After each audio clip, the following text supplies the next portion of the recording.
Welcome to the Faith Today podcast. I'm Sammy Trema. And I'm Bill Fledderus. The guest on our episode today is Mark Peterkins from One Way Ministries in Ottawa. We wanted to have him on the show to talk about collaboration, basically. One Way is an organization that helps churches to collaborate, partly to care for each other. In some programs, they have programs, for example, for pastor spouses where they can meet together in a safe place. They have programs where pastors can meet together. But also what comes out of that is shared mission that, once you build trusting relationships with people, you end up seeing projects that you can do together. I don't know, Sammy, you live in Ottawa. Have you bumped into any of that in your time there? Yes, so I did get the chance to meet with Richard Long, who is one of the leaders of One Way Ministries. We met over coffee, and since then I've been invited to a few different things. It's really cool to see how God is moving through various ministries. That space of encouragement, support is there. I've even been able to share flyers with One Way Ministries and have them just help out in that way. So I think it's a great encouragement for others thinking through what's possible in their city or their community as ministries come together. Excellent. Well, I think our listeners will appreciate this episode, so let's go right into it. Let's do it. Welcome to the Faith Today podcast. I'm Bill Fledderus, and I'm here with Mark Peterkins. Mark is here from One Way Ministries in Ottawa. It's a city uniting ministry. Maybe, Mark, you can actually describe it better than I could to start us off. Sure. Well, what a pleasure to be here with you today, Bill. Thanks for this invitation. Yeah, One Way Ministries. We've been active in Ottawa for coming up to 30 years. Wow.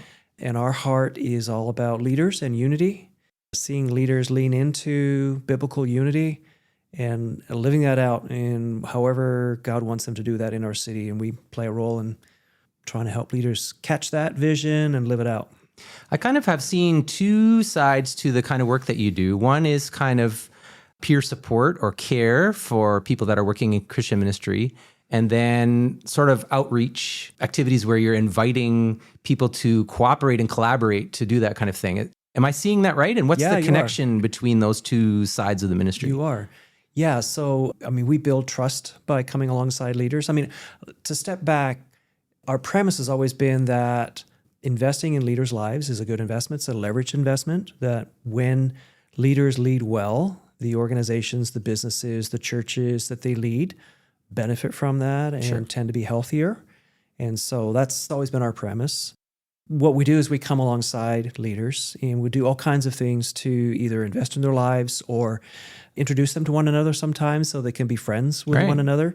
When we find that when leaders are friends, their trust increases, they're willing to pray together. And so we have a whole track of getting people, leaders, churches, the Christian church in Ottawa praying for the city. And then often what happens is God gives them ideas of how they might reach out to our city. And so we have a platform called Love Ottawa that we offer to these teams where they can organize and operate from in the areas that they're passionate about. We bring along a little bit of expertise to help them do that really well. And so, it's like an incubator for ministries in Ottawa. And I think we're supporting about 15 different teams right now in the Ottawa area, and some of those teams actually have spread, and they've got ministries in other cities across Canada now too. That is so great. I feel like so many Christians I've talked to have this vision, like, I'd love to see this in my city, but it's not actually been realized yet. And so I think what's amazing to me, and I think the inspiring thing to our audience, is that there is traction here in Ottawa. It's happening here, like you say, over 30 years, obviously, over a period of time.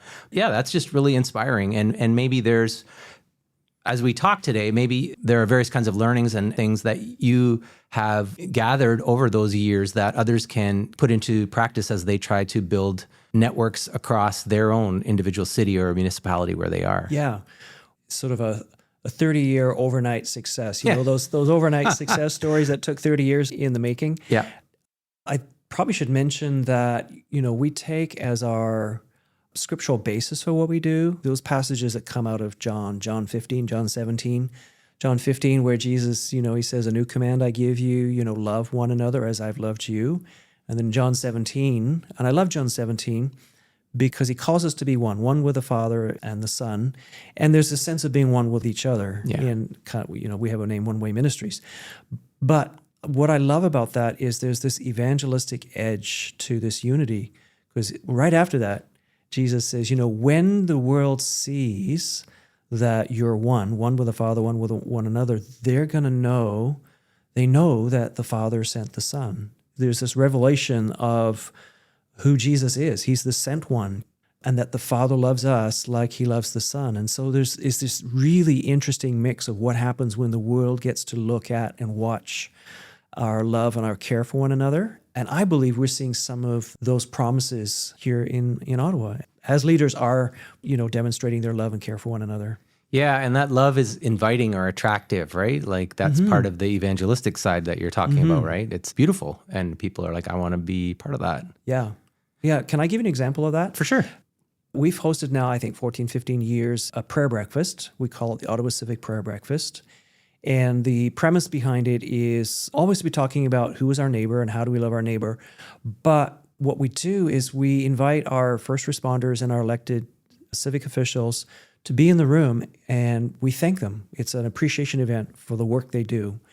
It's hard work, especially for elected officials. They're just blasted, by people, and especially coming more through negatives COVID. than positives. Yeah, they very, very rarely get the positives. And so when they come in the room, we're never taking them to task on anything. It's always an appreciation, and we end up actually cheering for them at times.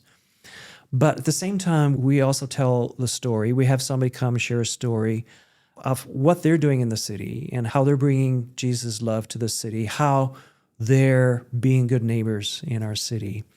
And I'm always amazed we get a lot of people in the room who would not call themselves believers, but I'm always amazed at how many of them talk about how enjoyable the event was. And I'm beginning to believe that it's because they're seeing our love and care for one another. Because we'll have our Catholic brothers on stage, we'll have some of our Orthodox brothers on stage. And I think what we're doing is we're putting our care and love for one another on stage. right. And it is attractive. So one of the things that you do is Love Ottawa. You mentioned that. Yeah. And so probably some of the stories you're sharing come from that. Can you describe that a little bit in more detail? Like, what is Love Ottawa? What do people see in the city from Love Ottawa? Is it just individual churches each doing their own outreach and then it's coordinated through a single event? Is that kind of the idea? No, not really. One of the things we've found over the years is that churches like to work with One Way Ministries because it's this trusted third party. Often, especially a big church, if a big church is trying to do something and they're trying to do a citywide thing, there's often a little bit of like, are they really doing this for the city or are they doing this for themselves? Okay. And so we've had pastors come to us and say, we could do this, but it's better if you guys could be the ones to sort of be the banner, for that. It's neutral, you Right. know? And so that flows into some of these teams I was talking about with Love Ottawa. But the thing that we look for is, we're looking for people who we trust. So they're people that we've got to know over the years who come to us with some sort of passion, some sort of interest, something that God's put on their heart to do in the city, and they know that it can't be done by one church. It's going to take the church of the city to do it, and it's going to take a group of people from different backgrounds to work together in order to accomplish that. And so we look for teams that are going to help local churches be better at being local churches. Okay. They're not necessarily competing. We love church planters and we support church planters as well. But these Love Ottawa teams are really there to help churches do a great job at it. I'll give you an example. So one of our teams is a team called Friends for Dinner. They were one of the first teams we began to work with many years ago now. And what they do is they work really hard to connect with international students. Okay. And during the 3 Christian holidays during the year, Thanksgiving, Christmas, and Easter, they recruit international students to sign up to have a meal with a Christian family. And so they've got a website all set up, and so either students can go there and sign up, or a family can go there and sign up and say, hey, I'm ready to host. And they work really hard at this. They work hard, they work at this all year round. And for a church, if a church was to step back and say, how do we reach some of the international students in our city? This team is tailor-made for them. It couldn't be any easier. And so that's an example of. So that's under the banner of Love Ottawa. Love Ottawa. And it's an ongoing program that a church might realize, oh, this is a kind of ministry that we're called to, and then they can end up becoming a part of that and contribute people to be on that team, right? Exactly. Okay, so then you've also got something else. This is probably where I was getting mixed up. You've also got something else called the Big Give, which is on a specific day in June, I think, right? So tell us about that then. Yeah, so that's another team. That is a team that uses Love Ottawa as a platform. This came out of, one of our churches started doing this thing called the Big Give. We actually approached them and said, we think this is for the city, not just for your church. Would you guys be willing to try and work together to help other churches to do the same thing? Okay. And so here's this team, same sort of thing, where they're working year-round to try and recruit churches to host a Big Give event. The idea is God is a generous God, and we want to demonstrate that generosity by providing some sort of a free experience. Sometimes it's a free garage sale, sometimes it's like a fair. But it's amazing the impact that has. So in Ottawa, we'll get 60 to 70 churches that will participate in that. They'll use the logos, they'll use all the banners and stuff like that. And so if you drive around the city on that day, you're sure to bump into 2 or 3 places that's hosting a Big Give. And the media enjoys it. They usually come out and cover it in some fashion. It's a great opportunity for churches to do that. That's one of the teams that actually has other churches in other cities doing the same sort of thing. And so you can go to thebiggive.ca. If you're part of a church in a different city, you can participate and be part of that. And it's great.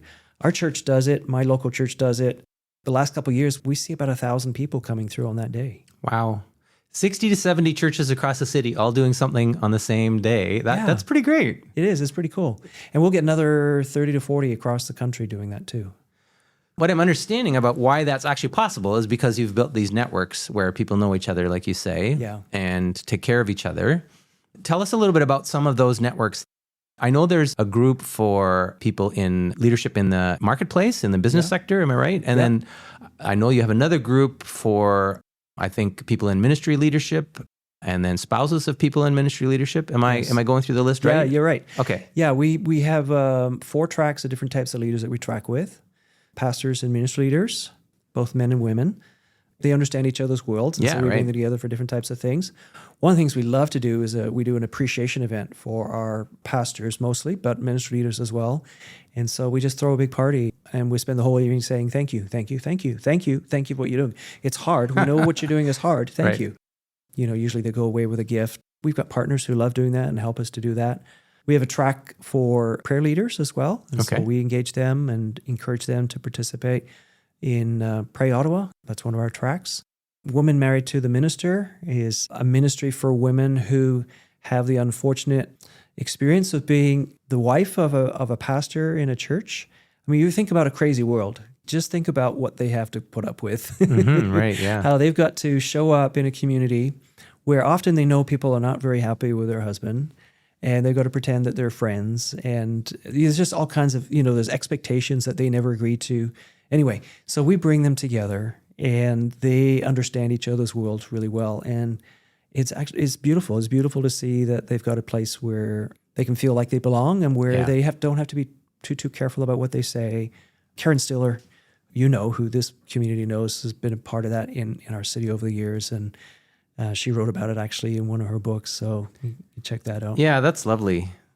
You kind of wish that, I would pray for that for people in ministry in all the cities in Canada, right? My sense is from interviewing people that oftentimes people feel lonely in their calling, whether they are a Christian in some form of ministry or whatever, right? And so to have that peer network, I think, is really, really valuable. It really is. Let me just finish that off. So the other track we have then is for workplace leaders. And I was going to ask about that. Okay, tell us more about that. Yeah, we focus mostly on business owners and entrepreneurs. But what's beautiful is, I mean, you know these people. They are, they're ready to go on a moment's notice. They get things done. And so when you think about some of these evangelistic missional teams that organize on Love Ottawa, when we've got a nice mix of ministry leaders and business leaders, often there's some, and they get each other, and they know how to work with one another. Some really powerful ministry can happen through that, and we've got some examples of that. Some of the teams we support host these weekend retreats. They're very evangelistic. One of them is called Band of Brothers. Another is called Solely Business. There's a women's version of that called Hearts of Beauty. I'm always amazed at how many people come to faith through those weekends. raw, honest conversations that they have. And so we work to try and engage business owners and entrepreneurs, not only just to help them understand how do they take their faith to work, but how do they lean into unity? What does biblical unity mean for them in their context? And how does God want them to lean into that in our city context? It's a lot of fun to watch them defer to one another and to love one another and care for one another. And there's all kinds of great things that come out of that. The amount of financial support that goes to different ministries in our city, Sure. just a direct result of these relationships. And so, we get to sit back and watch that and go, thank you, Lord. Are there obstacles to people have to participating that you have to help overcome, or myths that you have to dispel? Like certain Christians are kind of suspicious of this kind of thing, or is everybody like, yeah, I'm going to jump into that right away? Like it must be some people that have some work to do. How does that? We've got work to do. Yeah, some people this doesn't register for them. Sometimes, you've got young churches where it's all hands on deck and a pastor's trying to launch a church. Sure. So it's hard to get their attention. They don't have bandwidth to come up for some other thing, right? But then we find sometimes the larger churches, they also have lots of things going, and they've got so many things going. They've got robust offerings of ministry, and so I think maybe they feel like they don't need to be part of something much bigger in their city. Okay, yeah. So sometimes it's hard to get their engagement. Yeah, and then others, we call it hand-to-hand combat. You kind of win one at a time. But we do. We think about what do we have to do to engage people and sort of move them along in a process where they're open to the idea, where they start thinking, they can participate in some things, and to the point where they're the ones that are calling others to engage in biblical unity as well. Sort of be champions along with what we're doing in the city. We actually try and track how many that we've engaged. Oh, okay, yeah. So it's a little bit of an internal way of, are we actually making any progress or not? So I know at the more macro level, like Faith Today is published by the Evangelical Fellowship of Canada, which is another sort of association that tries to do collaboration. Yeah. There's always people that are a little bit suspicious. I think the obstacle that I hear most is people are a little nervous about theology. Like my theology is different than your theology. And so, there's hungry people in our city that we want to help, but somehow we're nervous about that, right? Yeah. So maybe that's just human. There is a little bit of that. Do you have to have all the same beliefs? And I think for the most of the evangelical church in Ottawa would have distinctives, but they're pretty open to working with one another. Mm-hmm. I think once you build the relationships, then you see that those differences can be respected and we can still work together, right? Exactly. Yeah. I mean, I remember early on what we were doing when people would sit back and say, he's from a totally different tradition, but as I've got to know him, I can see the life of Christ in his life. I cannot deny the life of Christ, even though we might have some theology that's a little bit different. The big things are, around human sexuality. Sure. So what we try to do is we try to be clear about where we stand on that. And depending on the types of things we do, we would be more open to a broader community of believers or a little bit more restrictive. So a bit depends on the activity then. It does. I see. Yeah. Okay. One of our teams is a team called Dig and Delve, which is an apologetic conference. They're going to be pretty tight on, I see. Who they can work with. Yeah. But every May, I think it is, we have a March for Life in our city. And so we can be pretty broad in advertising that and trying to get people involved in a March for Life. So Mark, I was also going to ask you about prayer. I know that prayer is one of the tracks or one of the emphases that One Way has. Could you lay that out a little bit for our audience? Explain the kind of things that are involved in, I guess, the prayer track that you have. And then obviously prayer is the foundation for lots of what you do. Yeah, we really do. We really believe that prayer makes a difference. I mentioned before that we have an annual event called the Ottawa Civic Prayer Breakfast, and we actually pray. Like, we pray for our leaders. We pray for our first responders. The prayer breakfast is a communal prayer time, and all the people that are being prayed for are in the room as well? Yeah, they're in the room. Awesome. Yeah. They're in the room. We've developed this really nice relationship with the mayor in our city, Mark Sutcliffe. He recently attended a prayer event that we hosted. It was a kickoff to a sort of a prayer strategy called One Church, One Day. Okay. I'll talk about that in a second. But the kickoff was on a Friday night from 7 till 9 p.m. And he came to this prayer event. Like, you think about prayer meetings are some of the hardest meetings to get people to attend. Right. The mayor came That's and awesome. spent an hour with us on a Friday night. And he got up and he said, I know people pray for me. And he got emotional. And he said, I just want you to know how much I appreciate that. Wow. And that was pretty cool. So this initiative that was getting kicked off is something called One Church, One Day. The idea is for churches to adopt one day a month to be praying for our city. And the idea is we're hoping to get, more than 30 churches that take one day a month. So every day of the month is covered by a church, right? And every month is covered. What's really cool, though, is we pray into 9 different sectors in our city, and we've recruited Christians who are involved in those 9 different sectors. Oh, I see. And so every month they get together and they put together insightful prayer requests for that track, for that part of the city. Those all get put together into a 2-page, back and front sheet that then goes out to all those churches Right. to be praying for that next month. So when you're talking about those 9 tracks, are you talking about geographic areas in Ottawa, or are you talking about different sectors of Different the sectors. society? Yeah, like government, Education. medical, education. Okay, right. Yeah, Yep. family, church, those types of things. And they're tracking prayer requests, and we're seeing prayers answered. At this event, we had the mayor and we had one of our city councilors. And one of the things we talked about praying for unity for our city council. The councilor who was there, David, said, you know what, I think that prayer's been answered. Because we've had, in his experience, they've had more unity than they've ever had on city council. And that, most of everything gets passed pretty much unanimously and very little that is contentious. And so Wow, that's just amazing. an example Yeah. of seeing these types of things. So I talked happening. about care ministries, and we talked about sort of outreach evangelistic ministries, but the prayer ministry is probably a third, if you want to think about 3 legs of the stool or whatever, Yeah, right? Is kind of what I hear you saying. Yeah. So we do a pastor's prayer summit. That's part of it as well. We try and get pastors away together for a couple of days to pray together. We've been doing that ever since Billy Graham came to town in 1998. And so we try and carry on a tradition that they introduced.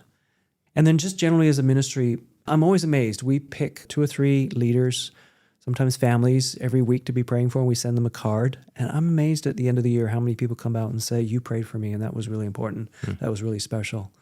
And so we really try and lean into prayer. I mentioned to you recently this book called Lead with Prayer. Yes. Excellent resource. If you haven't read this book yet, you need to read it. If you're a Christian leader, you need to read Lead with Prayer. Probably the book I've given away more than any other book, and I give away lots of books. And so check that out. So we'll put that one in the show notes as well with a little link so people can find that. Yeah. That's great. Yeah. So the other thing I was thinking to ask you about, I heard that you did a big conference called Capitalize. I think it was last year. Yes. And so I wanted you to explain that to our audience in case they hadn't heard about that, and if there's things that you've learned from doing that. Sure. We've actually done it twice, and we made up Okay. a word to call. We call it Capitalize. It's capital YZE at the end. So it messes everybody up, actually, but we've got used to it. Okay. But the idea is to promote biblical unity more broadly in our city, but we also offer it to other cities. So we've had, I think our last conference, we had 15 or 20 other cities come and join in with us and experience a little bit of what's happening in Ottawa, and come and share what they're doing in their cities, and we share what's going on in our cities. There are some really interesting networks, North America-wide, actually, in terms of city-reaching teams. That's what we call ourselves, city reachers. Okay. Yeah. City Leaders Collective is a great group of people who we work with. Daria Nodoza, who lives in Montreal, she's the Canadian rep for that, and we work really closely with her. So you can sign up with them. You can go to their website and sign up and be part of a monthly call where we're hearing from different cities and what's going on in different cities. And I love these because you get some great ideas of what's happening in different parts of Canada, but also in the U.S.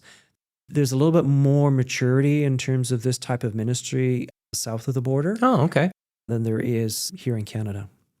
So with city reaching, that's kind of your mission as One Way as well then, right? It's about, there's an evangelistic side to it, and then there's also a unifying side to it of Christians of different backgrounds learning to work together and collaborate. Am I reading that right? Yeah, our vision is Christian leaders together for a flourishing city, Christian leaders serving together for a flourishing city, and flourishing in the sense of a biblical flourishing, a biblical, this overflow of God's goodness to us. Sure. Shalom, right? Shalom, yeah. Oh, lovely. So if there's listeners or viewers at home listening to us talk and they're interested or curious or whatever, what are some action steps that they might take if they want to learn more or connect? You mentioned this one association. Can you say the name of that again? Yeah, they're City Leaders Collective. Okay, great. So look them up. One of our staff, Richard Long, has just written a book. Oh, right. Yes. Please tell us about that. So I should make sure I mention that. Yep. You know what? I don't know the name of his book. That's okay. We'll put it in the show notes, so that's fine. Tell us a little bit what it's about. It's Richard's story of engaging in city reaching. He started in Hamilton and moved to Ottawa to be part of what we were doing here, but also has a ministry across the country as well. So he's got lots of connections with other leaders across the country. So again, stories that people can learn from. We talked about that 30-year history that One Way has. Exactly. So Richard Long, as an individual, also has a ministry history where he's been doing that kind of work, right? But he tells the story of One Way in the book as well. Okay. So there's some great background to that. Other resources? So people who like to read, we've got a book for you. Yeah. People who like to network, we've got an association for you to connect with. Yeah. I suppose people could reach out to One Way and talk to you yourself, right? Yeah. And ask questions about do. How to do something. You mentioned the Big Give is happening in more places than just Ottawa. Yeah. So I suppose that people could sign up and try and organize that in their area. Yeah. It's not, it takes some effort to do for sure, but it's not hard to do. And there's some great resources, in terms of ideas of how to pull that off on their website, thebiggive.ca. So, yeah. Super. Well, thanks for taking the time to come in, Mark. Are there some last things that you would want to share with our audience? Some advice that you'd want to give or some just kind of blessing that you'd want to offer to them? Well, I would say that unity seemed to be a big, big deal for Jesus. It really did. And when you look at where that story is situated in the scriptures, it was just before Jesus went to the cross. And you think about what somebody might be sharing when they know that their days are limited. And you think maybe of a father or a mother or somebody who wants to impart something important to a son or daughter before they're about to pass away. This was what Jesus wanted to make sure they grasped before he left. He wants us to act like we're family, that we actually do love and care for one another. And it's a challenge. It's not easy. We know it's not easy. But God says that when we do that, he pours out a blessing. And I would have to say we're seeing that in our city. I'd love to do more research, but most of the churches that we engage with, their biggest problem right now is managing growth. Wow. Yeah. Okay. And that's pretty consistent across the city. For those of you who aren't from Ottawa, if you're in town, there's some fun things to see, I guess, happening, whether it's on the Big Give or some other time where you touch base with One Way Ministries and get a bit of an explanation of the kind of networks that are being built. Yeah. I just want to say thank you for the work that you've been doing. You've been at this for a number of years, I assume. Do you want to say how many? Yeah. Well, I was actually there when it started. So I've been there for almost 30 years. I've been leading the ministry for the last 20 or so. So thank you for your investment in this important ministry. And it's great to hear you share the enthusiasm of the vision for it. I think it's going to be inspiring for people that are listening. Absolutely. And Bill, thank you for your ministry and Faith Today and all the ways that Faith Today is expressed around Canada, the different platforms you guys use. Love the journal, love the magazine. I heartily endorse it. Well, thank you. It's Canada's Christian Conversation, we call it. The idea is to share stories like One Way Ministries and get more people to hear about them, because if you're in Ottawa, you've probably heard of One Way, but if you're in Edmonton, let's say, Vancouver, maybe not, right? So it's a chance for people to catch up with that. So for those who are looking for more stories, check us out at faithtoday.tv to watch more videos like this, or faithtoday.ca/podcast to listen. Thanks for listening. Faith Today. We hope you've enjoyed this intentionally ad-free listening experience. You can help sustain our podcast by contributing to our publisher at theefc.ca/donate.